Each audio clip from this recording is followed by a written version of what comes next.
And so today we're going to begin the topic. It's going to be a series on Mashiach. So this is a very you think about Mashiach, you think of it like, oh yeah, it's going to come and it's very easy. But for us, one of the reasons why it's so complex and hard to understand is because it didn't happen yet. And when things didn't happen yet, it's very hard to predict it, even though the Torah says how it's going to be. So we'll know ideas, but there is a very, very important point that, let's say, there's certain prophecies that need to be fulfilled. And you're saying, well, this wasn't fulfilled yet, so Mashiach can't come yet. And the answer is not necessarily, because you don't know how to read the prophecy. How will you know? After it comes, then they'll show you, it'll be like, oh, you know how this was filled? This was filled in this way. And you would think, oh, I was reading it completely different. So one of the main things about Mashiach is, and the Rambam brings about this, Maimonides, says we won't know exactly 100% until it actually happens. We have ideas. We have things and reasons on prophecies that are going to come before Mashiach comes. And we'll speak about that, probably not today, but we'll speak about that coming up, the end of times, what happens at the end of times. But that is one aspect. One of the main focuses that I want to do is, again, clarify discrepancies and things, try to put them in a little bit of a better perspective, because people hear little bits and pieces here and there, and it's just a very confusing topic overall, and we'll try the best of our ability to try to clarify it. So one of the first things that I actually want to discuss is the idea of wanting Mashiach. There are many people who want Mashiach, but the problem is they want it for the wrong reasons. They'll actually say, you know what, I want Mashiach because I have this person that I hate, and he's for sure going to die, and he's going to for sure that I want him to suffer. Not Jewish, obviously, so like someone who caused, like, you say Hitler, whatever it is, someone like really bad, and that's why they want and that's not the reason. We're not the people that are out to get revenge. We're not people, even though it says that during the time of Mashiach, there's actually all the people that oppressed the Jews are going to be resurrected, reincarnated in that time. So you have all the people that fought against the Jews' armies, and they're gonna come back, and there's gonna be a new battle, and this time, they're gonna get the due punishment. But that's not the reason we want Mashiach. The reason we want Mashiach is because we want God's presence in the world. We want it for God, not for us, and we'll discuss it more at length when we get there. The other idea is that, if you tell somebody, like, all right, Mashiach is coming like tomorrow, and they'll be like, I just planned like a crazy European vacation. I paid like $15,000 from it. Can it come in 10 days? After that, I am down. Like, let's do it. But like, I have so much planned, or like, there's a big business deal going on, and they'll be like, that's awesome. I love Mashiach. I want Mashiach, but maybe we could do like in a week's time. There's certain people that they have other things that are more important per se, and again, one of the real reasons is a lack of understanding of what Mashiach really is, and hopefully we'll clarify that and try to get a better understanding on it. The other thing that is extremely important is once Mashiach comes, it's game over. It's not like, all right, now I'll become religious, now I'm going to keep Shabbat, now I'll do this. It's a done deal. It's like there's at that point in time, there's a certain point in time where they won't even accept converts anymore. Conversions, you can't be like, okay, well, I see the Jews are right the whole time. We didn't realize I want to be Jewish. The gates are closed. There's no more we're not accepting any more applications after that. So this also brings the point in time, let's say, people that are doing tshuva. Let's say someone's in the process of tshuva. Let's say someone's in the process of conversion, and suddenly Mashiach comes in the middle. So once you really begin the process, you get to continue the process, and we'll speak about that also at length. And so this is very important for, let's say, converts. There are certain people that are converts, but they've been not converts yet. They're working in the process, but they've been in the process for 11 years. So they don't really they're not really counted as actually going in the process. But you're talking about the people that are actually in the process. They're meeting with the rabbis, and they're talking, and they're just waiting for the conversion date. They're just ready to convert. Even Mashiach comes before the time, they will still get to convert. Okay, so the idea that this we actually spoke about all these things. The Rambam brings that there's there's 13 principles of faith. He brings the Ani Ma'amins. It's brought down as the Ani Ma'amins. It wasn't actually written as the Ani Ma'amins, but that's how it was presented. It's presented now, also in Yigdal. So two of the last ones are, one of them is believing that Mashiach is supposed to come, and the next one is believing in resurrection. When you have to believe that Mashiach comes, it's not like, okay, it's a nice idea, it's very, like a fairy tale in the future. You'd be like, okay, everything's going to be okay in the future, Mashiach's going to come. That's not like, like something nice to make you feel better. That's an actual obligation that you have to actually believe that Mashiach is going to come. We're going to also speak that not only you have to actually believe it, you have to actually also anticipate it's coming. Two different things. You have one belief and one actually waiting for him to come. And then you actually also have to have the belief that there's going to be a resurrection of the dead. And that is going to happen, and which is a whole lecture issue in itself. Okay, so let's understand a little bit about what Mashiach says. You go look at the Rambam in Hilchot Melachim, the laws concerning kings, in chapter 11. He speaks about Mashiach, and he says like this. He says what's going to happen is that the Mashiach is going to restore the Davidic kingdom, and it's going to there's going to be a Beit HaMikdash, and there's going to be Korbanot, and there's going to be again Shemitah, sabbatical years, and Yovel is going to be there's everything that was implemented back in the day is going to be re-implemented. Not how some people think. Okay, now the Mashiach comes, it's going to be a different Torah. The whole religion started based off that, and that's not how it's supposed to. That is 100%. The Mashiach is not going to change that.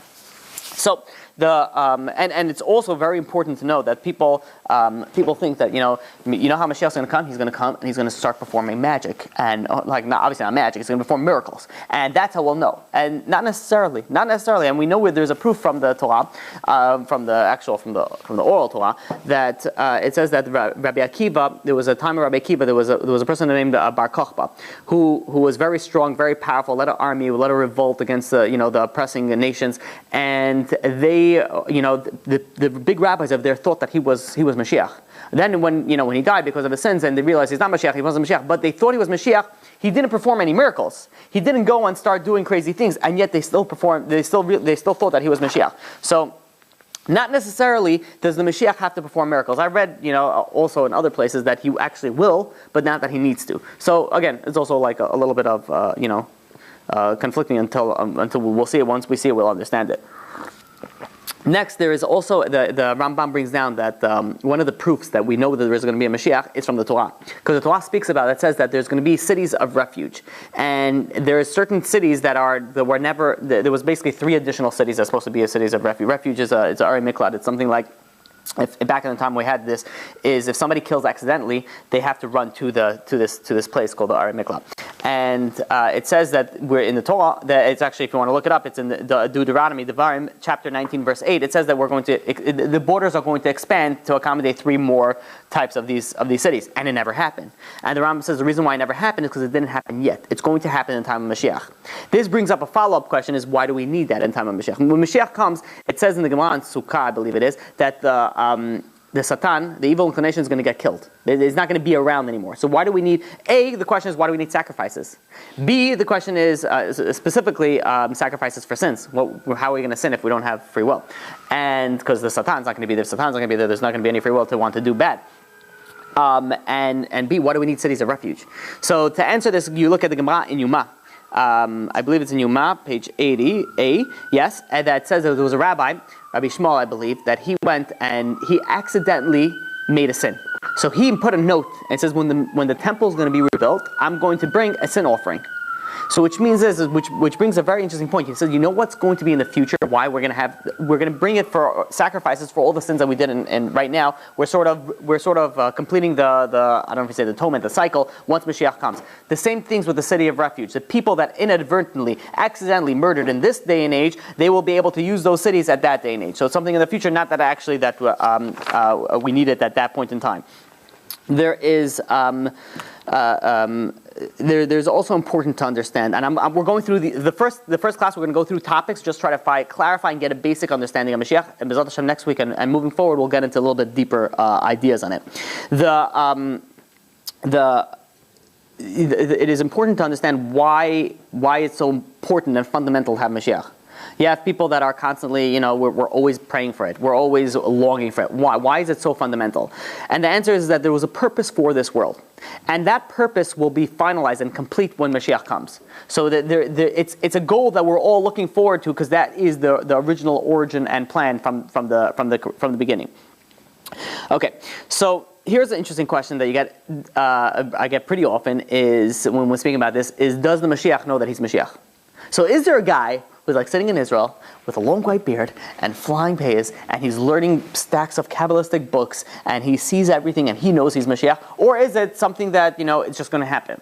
So I saw this explanation, I read it somewhere, but even the place that I read it, it was written by somebody, but it was never sourced. So whenever I present these types of information, I like to say if I have a source or not. That's why I always bring it up. This one, I'm not sure, but I'll still present that. He brings a proof. He says no, the Mashiach will not know. He brings a proof from Moshe Rabbeinu.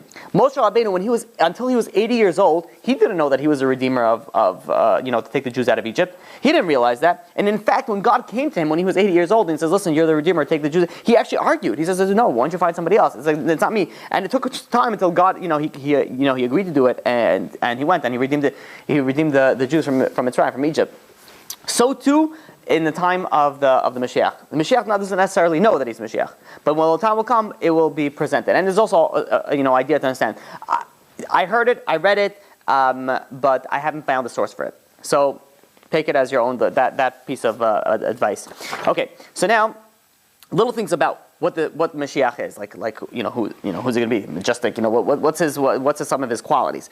So it says these are all sourced that his wisdom shall exceed the wisdom of King Solomon. King Solomon was the wisest of all men. Shlomo HaMelech. He was wisest out of all men, means of ever. Smarter than Albert Einstein, smarter than Isaac Newton, smarter than everybody. And the wisdom of Mashiach is going to be even greater than that. Additionally, he's going to be greater than all the prophets except for Moshe. Moshe is the highest level. He's going to be just slightly over in the prophecy of Moshe. Next, there's been many kings that had the great. They rule the world. Alexander the Great, Achashverosh. You look at people that rule the entire world. He's going to exceed all of them in stature and in honor by far. He will also instruct the Jewish people to in the way of God and in Torah. He's also going to the Torah. It says the Torah in the time of the Mashiach is going to be there's going to be the revealed secrets are going to be revealed. It's going to be like a completely different world, and he's going to teach it and decimate it. He will also help or whatever make it that happens that the non-Jews will be keeping the Sheva Mitzvahs B'nai Noach. So there's not going to be Christianity anymore. There's not going to be Islam anymore. There's not going to be Hinduism, Buddhism. All that is going to go gone. It's going bye-bye. And at the end, it's going to be the Jews and then the Noahites, the people that believe in the Sheva Mitzvahs B'nai Noach. Okay, so there's also he has to come from King David, that lineage, and when I'm saying that there's also when I said before there's going to be Jews, it's not going to be like modern Orthodox Jews, and then the Reformed sect, and then you have the conservatives over there, and then you have the liberals over here. It's going to be one, the way that it's supposed to be, the way of the Torah, the way the Torah is supposed to be intended. He will also bring all the Jews physically back to the land of Israel. And it's actually interesting if, I read somewhere also that it's not going to be necessarily like all the Jews are going to come to Israel and the temple is going to come down. The temple is going to come down, the temple is going to be rebuilt, and then the ingathering of all the exiles is going to happen. So you want to get a good seat, you have to start making the move now. What else am I missing? Oh yeah, and one of the things is how do you know he's going to be the Mashiach? One of the biggest proofs that we say, not that he needs it, that JC is not the Mashiach, it's because he didn't do the job. When you'll know who the Mashiach is? When the job is complete. That's when you could say, it happened and it was it. JC didn't do it. I get this all the time, and I don't really have time to deal with this. It's like, oh, well, look all the prophecies that JC did fulfill. He didn't fulfill anything. All right, stop talking. He didn't fulfill anything. You know where they give me proofs from? Nonetheless, from their Bible. Look at you give me proof from your Bible they fulfill prophecies. Nobody who read the Bible actually saw him. Or actually, the one who wrote the Bible actually saw, whatever. It's a whole thing. But that's how they had to answer. There's going to be a second coming. Oh, because we, answer. There's nowhere in the Torah speaks about the Mashiach has to come twice. He's going to come once. He's going to do the job, and that's it. Okay. So it says when being that I actually read this in the parasha that it says in the time of the Exodus of Egypt there was makat choshech, which is the plague of darkness, and in the plague of darkness many Jews died, and in fact 4/5 of Jews died, which that's a crazy number. That's 80%. 80% of Jews did not leave Egypt. 80% of Jews died in Egypt, and they died during the plague of darkness. One of the reasons was that the Egyptians don't necessarily see we're dying and they're dying also. So why are they better than us? And so if we focus on that, and by the way, it says in the time of Mashiach also 4/5 will not make it. Which is a crazy thing. People think when Mashiach comes, it's going to be so awesome. Who said you're going to be part of that crew? Who says you're going to make it? Do you really think if you're sinning against God and you're doing bad things, you're going to be like, oh, Mashiach's here, all right, quickly give me a yarmulke, give me a tzitzit, give me, I'm here, Mashiach. Who says that you're going to make it? Hopefully, we hope that you will, but you got to start working now. And how do you do that? By doing tshuva, we'll soon see one of the ways to bring Mashiach is actually doing tshuva.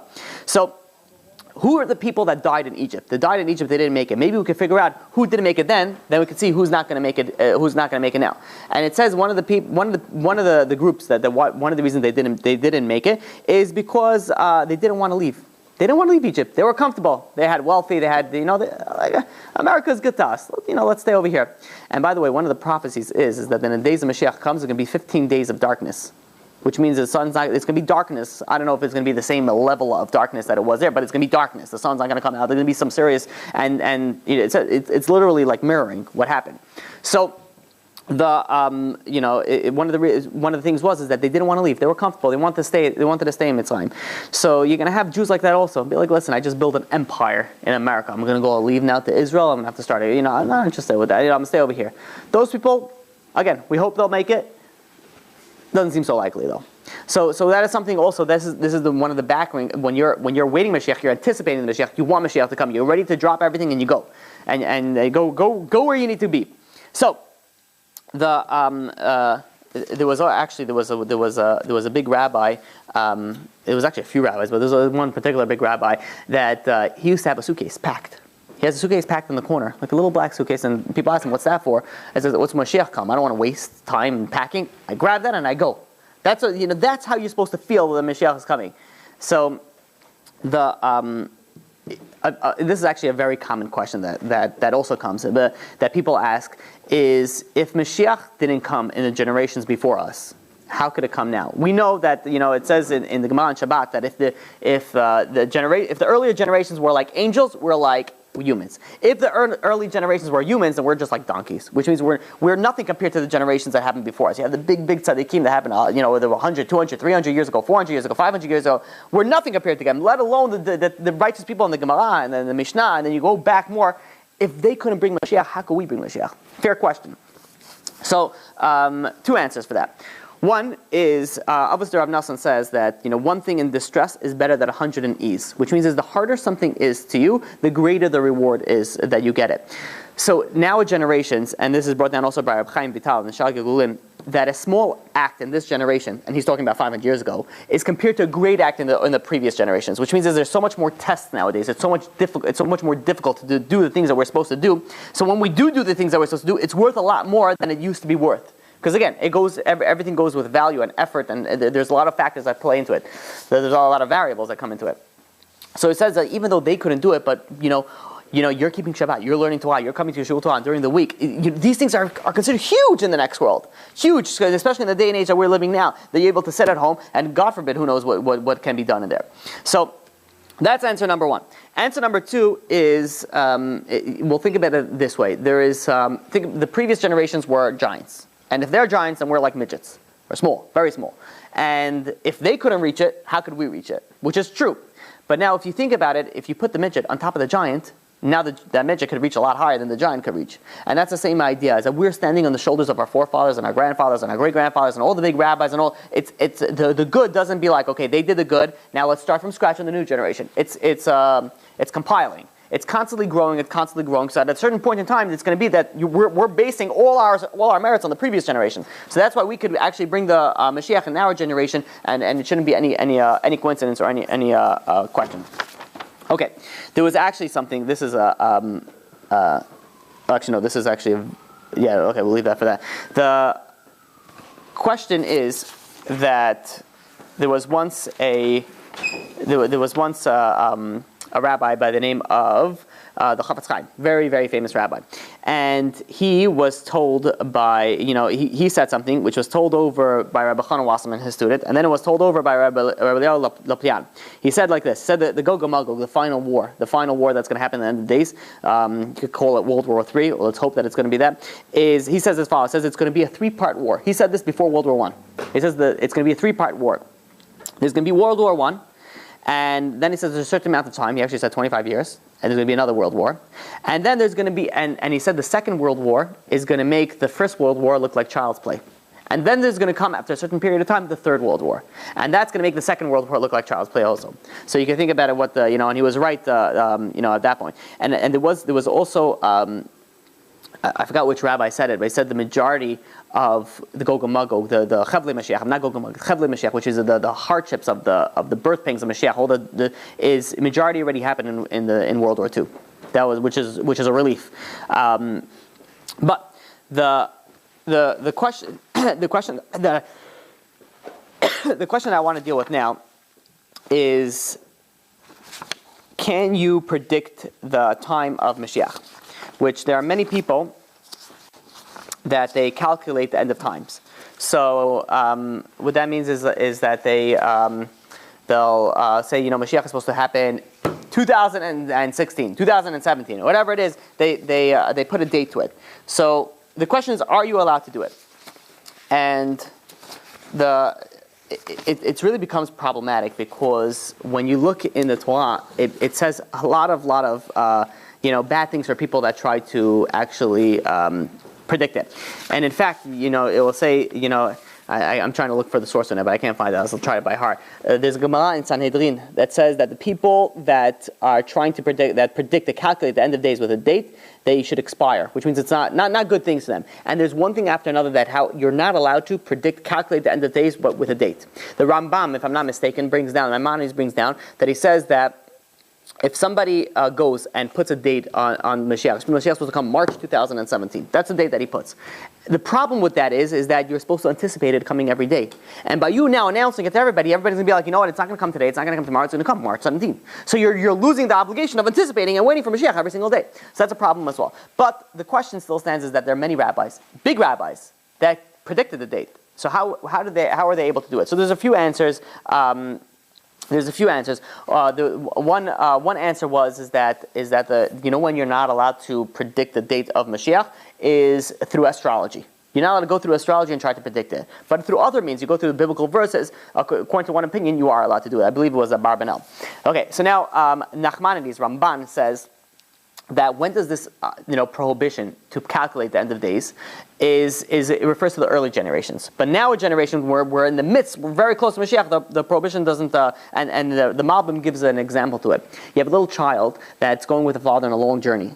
What does the child do? Ask always, are we there yet? Are we there yet? Are we there yet? Are we there yet? So the father in the beginning doesn't answer because it's a long journey. So he says, I'm not going to answer. But once he's almost there, he'll be like, yeah, we're almost there. We're almost there. Because once you're almost there, if the Jews would have heard like 1,000 years ago that Mashiach's not going to come for 1,000 years, they're going to give up hope. That's terrible. That's a hard thing. So we don't say. But now that it's any day, it's literally going to be here any day. And we'll soon see when we go through all these prophecies, all these things, it's like, they're like all fulfilled already. They're like we're literally by the doorsteps of Mashiach. We're literally there. So that is one of the reasons that we're not so do. But right now we are doing it. However, my personal, and I say this personal, and I know there's a lot of rabbis that also would agree with me on this, is no rabbi should stand up today and say he's going to come March 17th. You shouldn't, because what happens if you're wrong? If you're wrong, you just, who knows what you threw out. And there was many times, and there's some rabbis that actually came out with with these dates, and it's a problem. Because if you're wrong, you're the next time that people are going to say, oh, it's already coming, it's like the boy who cried wolf. And be like, okay, this person said it, and you believe this person, even though you shouldn't have believed this person. So it's a big problem. It's a big problem of putting an exact date to it. However, you're supposed to believe that he's supposed to come tomorrow. And that's how it's supposed to be every time, or today, and whatever it is. You're supposed to be there, it's supposed to come now. There was a very interesting, this is a crazy idea. The Vilna Gaon, actually, you know what? I'll bring you all the people that were involved in this story. The Vilna Gaon, he put which the Vilna Gaon was one of those genius, a huge, leader of the Jews. He has a commentary, Sifra de Tzniusa, and in it he puts hints to the year of Mashiach. And so Rav Moshe Aaron Stern, he passed down, and I'm going to put you that. So it went from the Vilna Gaon to his student was Rav Chaim of Volozhin, who passed it to his student Rav Zundel Salant, who passed it to his student Rabbi Sol Salanter, who passed it to Rav Naftali Amsterdam. And what happened is this Rav Naftali Amsterdam one time he was in Israel. He moved to Israel, and at the end of his life, he accidentally revealed the date of when it's supposed to happen in Israel, and he made everybody who was in the room swear or whatever, said, promise that you cannot, whatever I just said stays in this room and never leaves this room. And there was Rav Moshe Aaron Stern knew somebody who was in the room. So we're like really far back, so he knew somebody's room, and they were once a group of people, and they begged this person, please tell us when it's going to happen, tell us to give us something, and he refused. He says, I can't say anything. He says, all I can tell you is one thing. Pointed to a few young people in the corner. He says, those people over there, they're going to be the soldiers in Mashiach's army. That happened 30 years ago. So which means is they're growing up now. So it's happening soon.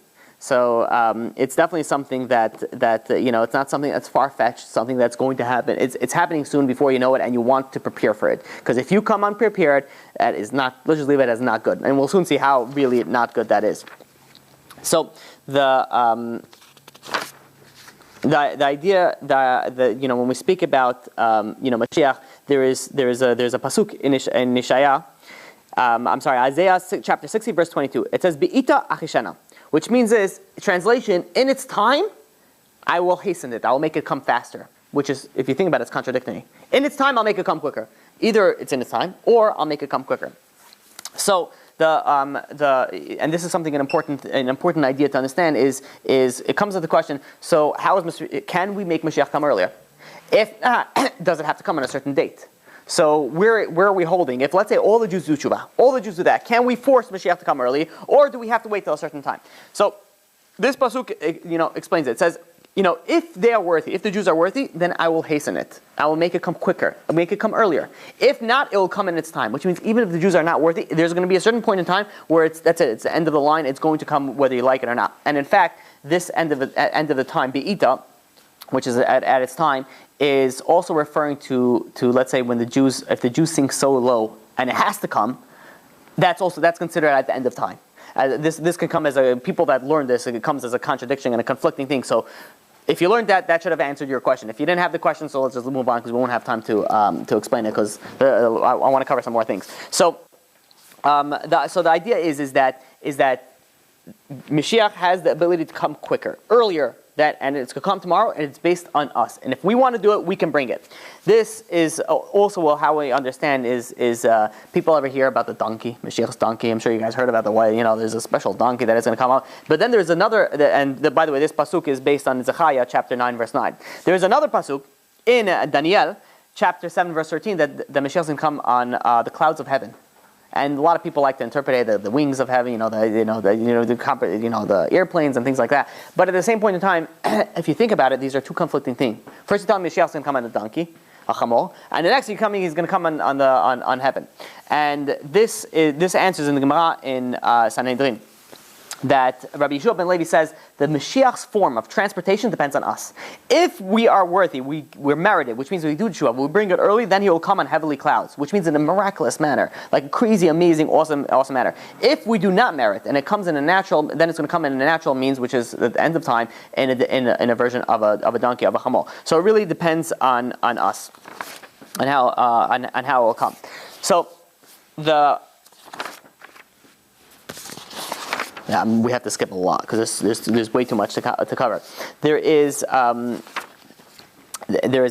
another prophecy that was brought in, I believe by the Vilna Gaon, but it was also brought down by the Baal Shem Tov. And this is crazy for what's happening nowadays. The Vilna Gaon, and he says when you hear that the Russians have captured the city of Crimea, you know that the Mashiach has come. You guys heard about this? You know the Mashiach comes. And when you hear that the Russians have reached the city of Constantinople, which is nowadays Turkey, in Istanbul, Turkey, then he says you put on your Shabbat clothes and don't take them off because Mashiach is coming right now. And we know there's the whole ISIS situation. And again, we're not putting on a date or anything, but we could see it's something is brewing over there. And in fact, this reminded me, there was one of the big rabbis also said, he says, before even all the world wars, says the first world wars, the first two, they're not going to be so close to Israel. But the last one is going to be close to Israel. And we see what's brewing up over there in Syria and ISIS. Maybe that is a World War III, maybe it's not. Who knows? We don't know. We'll only know when it happens. But you definitely see that something is going around over there. They're all going to be fighting for Israel, to gain control of Israel or something, no? There's a lot of but how it's going to go. They're going to fight against each other. They're going to fight against Israel. There's a lot of things that go back and forth over here. So it's we'll know when it happens. But yes, it's something that's, and you could see already what's going on over here. There's also something else that you have people that are always coming out with gematrias, numerical values, and like Obama came into power, Obama equals Mashiach. Trump came into power, Trump equals Mashiach. Obama left, office. Obama leaving office equals Mashiach. We hope so. Yes, let it be that Obama's whatever it is that it's in that time. But if you just look, and who knows what God has planned. But you just look at just like the way that Trump is running things, it's only a certain amount of time before there's going to be a world war, and it's not that he's better than the alternative. Put it that way. The alternative was going against the Torah. But at the same point in time, it's not like something that you see so far fetched off. And it's something that's very close to the future, and it should really wake people up. And by the way, the Zohar also speaks about towers falling down before Mashiach comes, which is, you could say in reference to September 11th. Who knows what's going to happen? Again, we won't know until it comes, but it does. It does speak about that. Okay, so there's an very interesting Gemara in Ida, page 13b, that says there are people that delay Mashiach coming.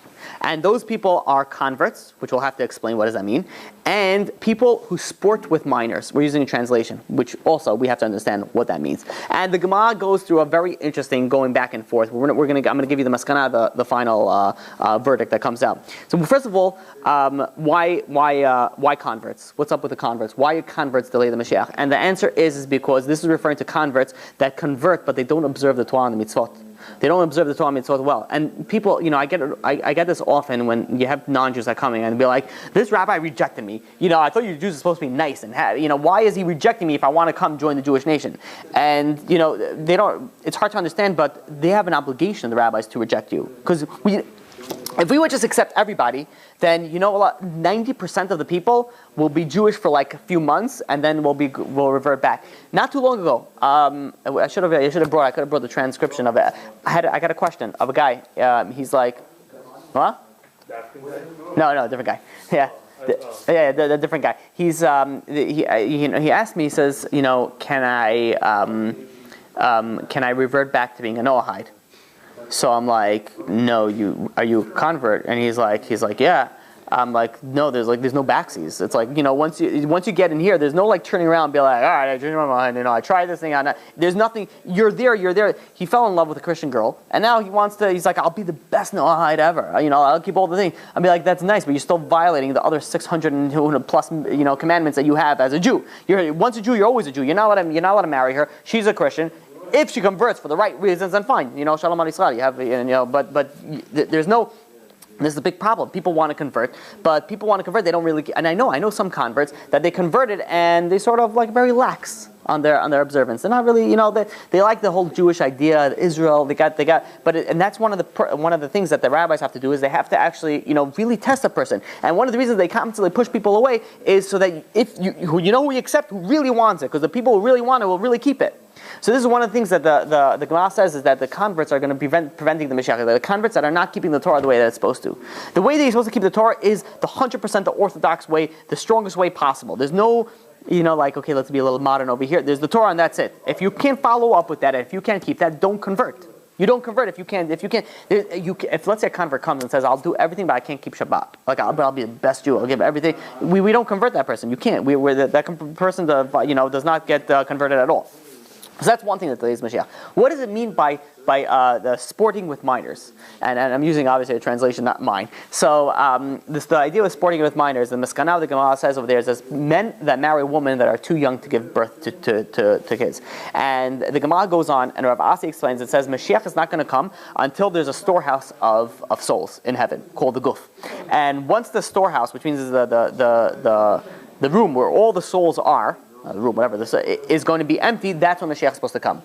And how does that supposed to come? You're supposed to have kids. And you're supposed to bring up the kids in the way of the Torah. And that's going to empty out the souls that need to be born. And that will make the Mashiach come. And it's also brings down not only in the Gemara Nida, it also brings down the Gemara Yevamot, page 62a, that the same idea. Rav Asi brings it down also that the Mashiach will come until all the neshamot, the souls of the Guf, are complete.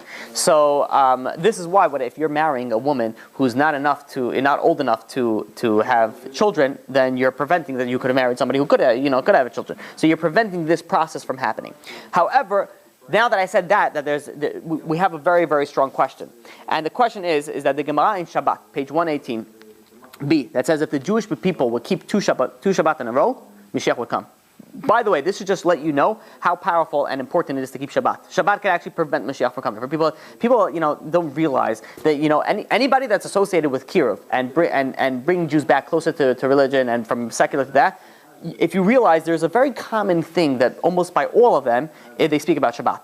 And there's a reason why. It's just so important. So much so that it can actually bring or delay the Mashiach from coming. So, the question is that I just said that we brought a case from the Gemara. The Gemara says that when Mashiach will come once all the souls will come up. However, we know a different Gemara that says no, Mashiach will come if you keep two Shabbat in a row. So the question is, how could it be both? So there's many answers for it. I'll give you, being that we're short on time, we're going to give just one answer now. And this answer is from the Tosfei Harash, that says that Mashiach can come when all the souls come out of the guf. However, an alternate way that the souls don't even have to come down into this world, those souls that need to still come down, is if they keep 2 Shabbatot in a row, then you don't even need that, which means it will override that. That's how powerful it is of the Shabbat. Okay, so now now that we spoke a little about that, how do we make Mashiach come? What are some things that we could do to make it come faster? So one of the things we just spoke about is keep Shabbat. Actually, literally, you get everybody to keep Shabbat. But actually, the number one, really, which is also inclusive of that, is doing tshuva.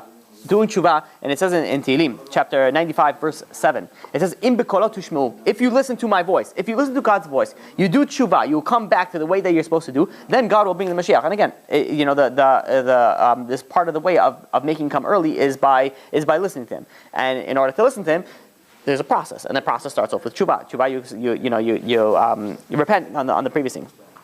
Next is also Torah study. Torah study is equal to all the mitzvahs in the Torah. Talmud Torah keneged kulam. People don't realize how powerful, how great of a mitzvah is Torah study. So you have, you're learning Torah, and then you have another mitzvah. Torah is the highest. You get the most. You want to do things like in. Let's say you're in a business and you want to make money. So you want to give you the thing that gives you the biggest profit. You want to know what gives you the biggest profit. So there's many mitzvot that you could do, and they're great mitzvot. And I'm not going to say one over the other, but Torah is the top. That's the Torah on top. And in fact, every word of Torah is a mitzvah. So if you're sitting, and that's why people, I get this all the time, and I'll apologize again. I can't talk slower. I try. It just doesn't work. I'll start slower, but then I don't think about it, and then I'm ready in fast forward motion. So. But in a way, it's good, because you get to learn in 1 hour a lot more information than if I would speak like President Obama used to speak. But you fall asleep between each word that he would say. So while he says one sentence, I can fit already a whole paragraph in there. So it's good. You get a lot more Torah. Every word of Torah is a mitzvah. So in a way, it's good. It's good. You get to, but at the same point in time, people can't understand. So I'm sorry. I apologize. I try. Maybe I'll try a little bit slower. And in fact, you should know this is actually slower. I used to speak even faster.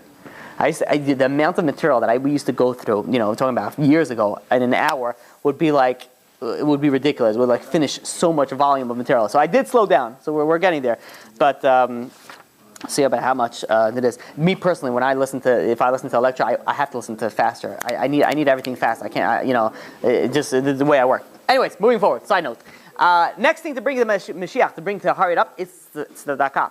The Gemara in Batra says in page 9a that tzedakah is also considered equivalent to all the mitzvot. So it's a very, very powerful. These things are very, very powerful that you should do. Obviously, do. But besides tzedakah with money, there's also charity with your time. You're helping somebody, you're giving charity, you're learning, let's say Torah. And you already learned for a few years. Go help somebody else, teach somebody else the Torah. I heard no one says that you have to go and start making classes and start posting it all over the place. But you see somebody, speak about the Torah. You know what I learned today? I learned, and you give them a little bit of information. If you keep Shabbat, Mashiach will come. Yeah, there. Go tell it to the people that don't keep Shabbat. See how that works. Obviously, you have to say it in the right way. But at the same time, the last thing that I want to speak about, what will hasten the Mashiach, is procreation, which is what we spoke about. You have the when people don't understand, look at the Chassidim. Oh my gosh, they have 20 kids. You're supposed to. I mean, it's difficult, and there are guidelines if you can't handle it, and there's emotional problems. So you speak to a rabbi, and there's kosher ways of birth control, and you are allowed to do it. But in general, you have an obligation to have children, and it's an obligation that you have to have because you are besides the fact of creating the world, we're here for a job, and that's part of the job. Okay, Another thing that's extremely important is the unity of Klal Yisrael, the unity of the Jewish people, and as united that we are and united that we stand. There's a lot of work that we can do over here, and we need to do over here. When Yaakov, right before he passed away, our forefather Jacob, and right before he passed away, he went and he said,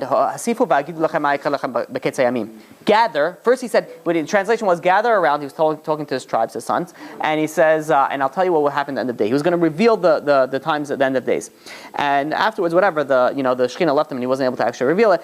But at the same, if you look at it, what he said was gather around. One of the things is you want Mashiach to come, gather, become united. You need to be united, and this is something that I speak about quite often. We need to be united. Jews need to be united. There's no such thing as Ashkenazim and Sfaradim. There's Jews. There's no such thing as Moroccan and Bukharian. There's Jews. There's no Gorski and there's no there's no Syrian. It's all Jews. We're all one people. It doesn't this whole like groups and sects and no, I'm only going to marry into my side and I'm not going to even date this other thing and I'm not going to. I can't listen to that. It's not my rabbi. My rabbi is only. And again, you are supposed to have your rabbi, but we're all one nation. We might look a little bit different. We might be tanner than other people. We might be lighter than other people. It might be blonder and blue eyes. It doesn't matter. We all come from the same source. And everybody has to love every single Jew like he's your brother, regardless of if he's your next door neighbor, regardless if he comes from your hometown, from your homeland, whatever it is, he's a Jew and we're all united. And one of the things that brings the Mashiach is actually, and here's the missing paper that I was looking for. One of the things that brings the Mashiach is actually the unity that comes. And the last and the final point that I want to bring up, and I was really should have brought this up in the beginning, is it's a little bit of a sensitive subject, and to try to understand, there are many people. Let's say they lose somebody close to them, passed away, and what people say is, they're in a better place now, and it makes them feel better, and granted, we hope that they're in a better place, but if somebody is not listening to the Torah, and if someone's going against the Torah and violating the Torah, what makes you think that he's in a better place or she's in a better place? It should be one of the things that it says, it's better to go to a funeral than to a place of a party, of a wedding hall and things like that. Is because when you go to a funeral, it wakes you up a little bit. It wakes you up and be like, okay, listen, this guy didn't last for so long. Who knows? We should live until 120 with happiness, health, and wealth and everything, but we don't know. And it should come as like a crazy shock where if somebody's mechalel Shabbat, doesn't keep kosher and knows all these things. I'm not talking about tinok shenishba and rebels against God. You think that he's in a better place? I would love to. I hope so. As a fellow Jewish brother, I want everybody to be in the thing. But let's be realistic. You look at the Torah. You look what the Torah says. That there's reward and punishment in the Torah. One of the one of the 13 principles of faith is reward and punishment. So you think somebody is not listening to Torah, what makes a person think that they're going to be in a better place? And why do I bring that up now? Is the time of Mashiach. People want Mashiach. Like, you're not keeping Shabbat, you're not keeping kosher, you really think you're going to be around? I really hope that you'll be part of Mashiach. But do you really think so? Do you really think that, we only the top 80% are not going to be here. 80% are going to die. So you think that you're going to make that 20% cut if you're not doing anything that you're supposed to? Maybe yeah, maybe not, but highly unlikely if you're not listening to God. And again, we don't know. We don't know what will only happen there. But what we do know is that you have to listen to God. You have to listen to the Torah. You want to be around for it to come, and it's coming. And you don't want to be that stuck in the last day, and your whole family, everybody else is going to get to go, and you're not going to go. It's not something that you want to be. It's something that we need to really take this, the whole topic of Mashiach. People like it in a way of it makes you happy. The Jews are going to be the top. We're going to be the most powerful. We're going to rule the world. We're going to have 1,000 slaves. We're going to have mansions. And we're going to all drive Bentleys. And you're like it's going to be awesome. It's going to be that's paradise. Right? We're going to live in they're getting the wrong idea about these things, and it's a very big problem. And the Torah speaks very against people that's the sole reason that they want the Torah. They want Mashiach. We want Mashiach for God, because God's presence are going to be in the earth. That's why we want Mashiach.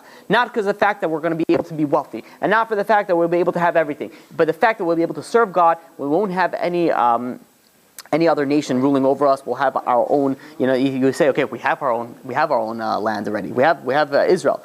When you think about it, though, Israel is not really run per se by the most righteous of the righteous. There's laws. If Israel will be first of all, will not be liberal. Let's just start with that. There's going to be a lot of changes once Mashiach comes. But it's very interesting to see how in the past years how things have progressed, and we have Israel. You think about it, it makes absolutely no sense. Even more so, I wanted to speak about it in one of the coming lectures, but I'll bring it up now. You have, the land of Israel. And the Jews have been living there per se since the beginning of time, basically since the time of the destruction of Beit Mikdash. But it wasn't really run by Jews. It was run by the Ottoman Empire. Who knows how many people were in there. The question that should come to everybody's mind is, so about what are we talking about? 70-something years ago, we had a state. All of a sudden, we got the land state of Israel. The question is, why weren't there millions of Arabs living there? Why weren't there? They didn't give us a place that was fully inhabited like it is today. You can't, they can't be like, okay, you know what? You go to like, let's say, Mexico and be like, all right, we're going to give you America. I mean, like, America's taken. It's full. We're kind of full of it. Well, definitely New York. Probably everything out Midwest is probably empty. But you look at the coast. It's a full. It's not like, so if Israel got its state of Israel, why wasn't it full? Why wasn't? I mean, if you think about it, the land itself is very crucial. Even before that, nowadays it connects. I'm bad in geography, but it connects ends of of parts of the world that you need to. It's literally on the border. It has ports. It's a crucial land. It's not something that, and you think about it, how was it able to? And when the Jews got the land, it wasn't like it wasn't the way it looks today. It was full of malaria. It was full of deserts and swamps. It was diseased, and everybody like, yeah, whatever, take Israel. Who wants Israel? It's like a place is a swamp. No one wants it. And you think about it, how does it make sense? Why? You could see it's all preparation for the time of Mashiach coming. And you look the amount of roads that are built over there. They even, I don't know if I don't know if this is true or not, but I heard that they're thinking about opening another airport in Israel. And one of the reasons is, and again, I don't know if this is true or not, is they say, well, Mashiach comes, we're going to need any more things. Maybe it's true, maybe I don't know. I don't know if I can't imagine that the secular people will be like, well, Mashiach is coming, so let's make some more land for I can't imagine that happening. But maybe who knows? I heard about that. But they're definitely, you think about it, the infrastructure that's currently built over there is built to house a lot. It's ridiculous, and the amount of technology that everything is like booming over there. So you think about it, how is it possible that it was laid desolate? And I heard this example, I forgot from who, but it was maybe Mordechai Becher. I don't remember who. I heard from this little story. It says there was a kid who his father got really upset at him, so he kicked him out of his room. So the kid goes to the father and he says, who's going to be sleeping in my room while I'm out? And the father says, nothing. When you become better, when you become good, I'll give you the room back. Now the question is, why does a kid care who's going to be sleeping in the room? Because if you put another person in the room, that means the kid doesn't have anywhere to go back to. That means it's taken. It's like over. One of the reasons why Israel was never fully inhabited by a whole nation was then the Jews be like, okay, we can't go back. God kept it desolate. God kept it swampy. God kept it sick with diseases and who knows what. So it was laid empty. And when the time comes, the Jews will come in there. And we look at it, it's like an amazing idea. Like, you have a state of Israel. If you look at the nature of events, it's like everything is happening. You had a crazy Holocaust, and you had, by the way, it's a process. Mashiach is a whole process. And you had the Holocaust, and then after the Holocaust, all of a sudden we get a land, and all of a sudden you look in the world of the Sev. It says before Mashiach comes, there's going to be a tremendous tshuva movement. You look what's going on over it. It makes very, very little sense where you have little children. I'm talking about little. I'm talking about compared to their parents are becoming religious, and the parents are not religious. It makes the children are the ones who want to have a party, have a good time.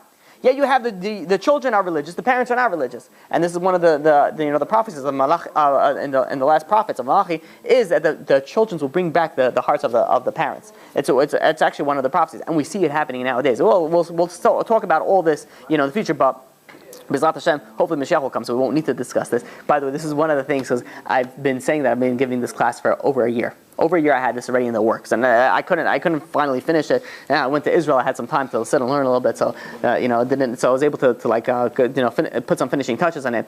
But everyone kept on asking me, it's like, when's this? By the time you bring it, it's ready. Mashiach's going to come. So it's a halavai, so you don't need it. But hopefully we won't need the next one. The next one, B'ezrat Hashem, Mashiach will come, and we won't have to say the next class. Any questions? No questions. Hazakubol.